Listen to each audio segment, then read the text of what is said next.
Bugün fasiləsiz içməli suyla təmin olunan əhali 70% təşkil edir. Proqramın icrası nəticəsində bu 95%-ə çatacaq. Bakının, Sumqayıtın, Abşeron rayonu və 64 yaşayış məntəqəsinin su təchizatı böyük dərəcədə yaxşılaşacaq. Bu fikirləri Prezident İlham Əliyev Bakı şəhəri və Abşeron yarımadasında su təchizatı, tullantı və yağış suları sistemlərinin təkmilləşdirilməsinə dair 2026-35-ci illər üzrə dövlət proqramına həsr olunan müşavirədə səsləndirib. Dövlət başçısı vurğulayıb ki, yağış sularının idarə olunması üçün Bakının 30 küçəsində yeni kollektor şəbəkəsi də qurulacaq.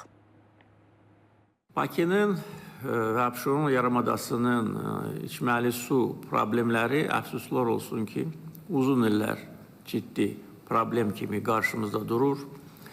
Qeyd etdiyim kimi bu istiqamətdə müəyyən işlər görülüb, ancaq mən hesab edirəm ki, vaxt gəlib çatıb ki, geniş miqyaslı və müfəssəl dövlət proqramı qəbul edilsin.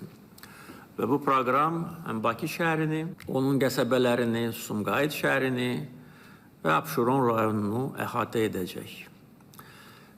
Bir müddət bundan əvvəl mənim göstərişimlə proqramın hazırlanması prosesi başlamışdır.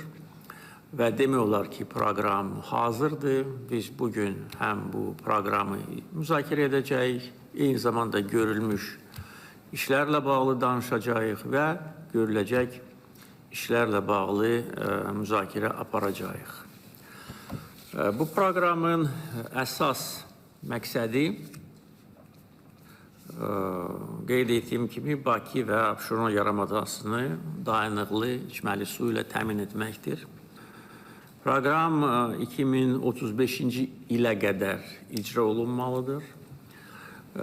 Bu fakt özlüyündə göstərir ki, nə qədər geniş miqyaslı proqramdır. Çünki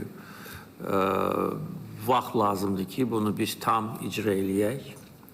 Proqramın icrası üçün maliyyə mənbələri müəyyən edilib. Bu iki mənbədən maliyyələşəcək, həm dövlət büdcəsi hesabına, həm də xarici kreditlər hesabına.